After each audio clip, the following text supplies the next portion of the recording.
Evening everyone, welcome back to my channel. আমার ছোট্ট রুমা সোনা চ্যানেলে তোমাদের সকলকে স্বাগত জানাই, অনেক অনেক ভালোবাসা। আশা করি তোমরা সকলেই ভালো আছো, আর আমিও খুব খুব ভালো আছি। আর তোমাদের সাথে নিয়েই ব্লগটা স্টার্ট করছি। আর সন্ধ্যাবেলায় সন্ধ্যা দিয়ে টিয়ে তারপরে ছেলেকে পড়তে নিয়ে গেলাম, যেহেতু এখন থেকে ওর পড়াটা স্টার্ট হয়ে গেছে। তো ওকে পড়তে দিয়ে আসলাম। তো এসে ভাবলাম যে কিছু ঘরেরও কাজ বাকি আছে, তো সব সময় তো দেখো কাজের জন্য ধরা হয় না। তো এখন ঠান্ডাটাও পড়েছে, তা ভাবলাম যে কিছু জিনিস আছে সেইগুলো সেলাই করার। তো ওই জন্য মেশিনটা অনেক দিন ধরে ধরা হয় না, মানে ছেলের তার মাঝখানে পড়া মানে পরীক্ষাটা গেল, তারপরে বাড়ি ছিলাম না, ঘুরতে গেছিলাম। তাই এসে তাও কিছু সেলাই করার বাকি ছিল, তো সেই সব জন্য আর মেশিনটাও চালানো হয় না এমনি। তার জন্যে ভাবলাম যে পরিষ্কারটাও করে নিই আর তেলটাও দিয়ে নিই। ওই জন্যে সব এক করে পরিষ্কার করে নিয়ে তারপরে কিছু জিনিস আছে গেঞ্জি, ওইগুলো একটু সেলাই করব। তো ওই জন্যে পরিষ্কার করে নিচ্ছি, যেহেতু না ব্যবহার করলে সেসব জিনিস ধুলো ঠুলো পড়ে যায় তো ভেতরে। আর সব থেকে কি এখন ছোট ছোট মাকড়সাগুলো আছে, তো ওই মাকড়সাগুলো না জাল বনে, আর ওই জালের মধ্যেই যত ধুলো আটকায়, আমি তো এমনিও সবসময় যখনই পারি তখনই পরিষ্কার করে রাখি। অনেক সময় কি হয় কাজের ক্ষেত্রে, অনেক সময় অনেক কিছু হয় না, হয়তো রান্নার দিকে একদিকে থাকলে আর একদিকে হয় না। তারপরে তো ডেলি আমার মানে কি বলবো কাচাকুচি আছে, মানে জামা কাপড় ধোয়া এইসব যে আছে, রান্না বান্না, তো এই দিকে কাজ সামলাতে গেলে আর একদিকে হয় না।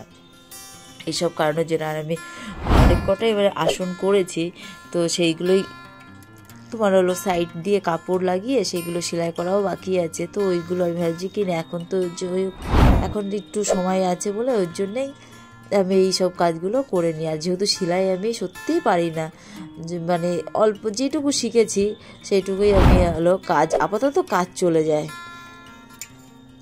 তা ওই জন্যেই আর মানে কি বলবো যে যখন টাইম পাই তখন হয়তো বসলাম। আর দেখো এইসব সেলাই জিনিস কি তোমার হলো সময় নিয়ে এলো করতে লাগে, হয়তো 5 মিনিট বসলে 5 মিনিটের মধ্যে হয়ও না, তারপর অনেক দিন সেলাই করা হয় না।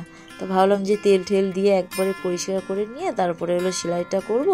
করে এদিকে দেখো রাতের রান্নাটাও কিছু হলো করিনি, যেহেতু রাতের রান্নাটাও ছেলেকে এনেই তারপরে রান্নাটা করব।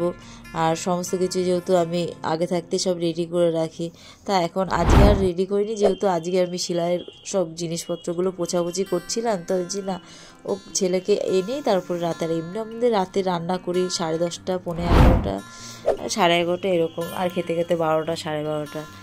যে শীতকাল গরমকাল বলে কোনো, তাও শীতকালে ভাবি যে আগে ঘুমানোর চেষ্টা করব, তাও হয় না। আর এই ওয়েদারের জন্য সত্যি ঠান্ডা, আর ঘুরে আসলাম তো যেহেতু ঘুরে, আর ঠান্ডাটাও লেগে গেছে চট করে। বাড়িতে গেছিলাম যেহেতু, ভেবেছিলাম ওইখান থেকে মায়াপুরেও ঘুরতে যাবো, কিন্তু ঠান্ডার জন্য না বেরোতে আর ইচ্ছাই করলো না। কথাই তো বলে যে কাছের মানুষরা না ঘোরা হয় না, আমাদের ওখান থেকে ঘন্টাখানিক লাগে। তো আর ভাবলাম থাক, এবার যাওয়া হলো না, পরে যাব, একটু গরমটা পুরো ওয়েদারটা চেঞ্জ হোক।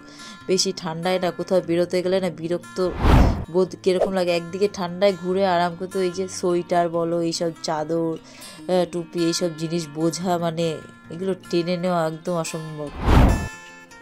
মানে কোথাও ঘুরতে গেলে, ঘুরতে যাও তার আগে তোমার এইগুলো ব্যাগ বোঝাই করে তোমার এইসব জিনিসগুলো আগে নিজের সেফটির জন্যে, ঠান্ডার জন্যে।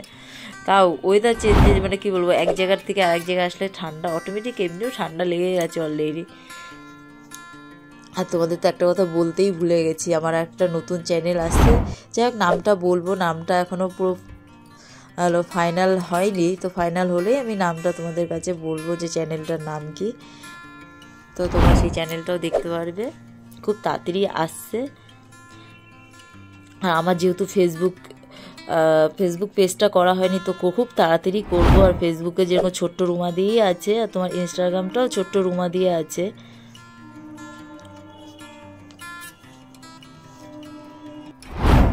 এমনি রাতের ধরো রান্নাটাও রেডি করে নিতে ভাবলাম, ছেলেকে এনেই তারপর রান্নাটা করব। আর মেথি শাক আনা হয়েছে, শীতে দেখবে মেথি শাক না ভীষণ ভালো লাগে। আর মেথি শাকের পরোটা আমি আবার কি করি, মেথি শাকে একদম কচি কচি ডগাগুলো রেখে দিই, সেইগুলো কুচিয়ে রেখে দেওয়া আছে ফ্রিজে, তো সেটা বের করে রাখবো।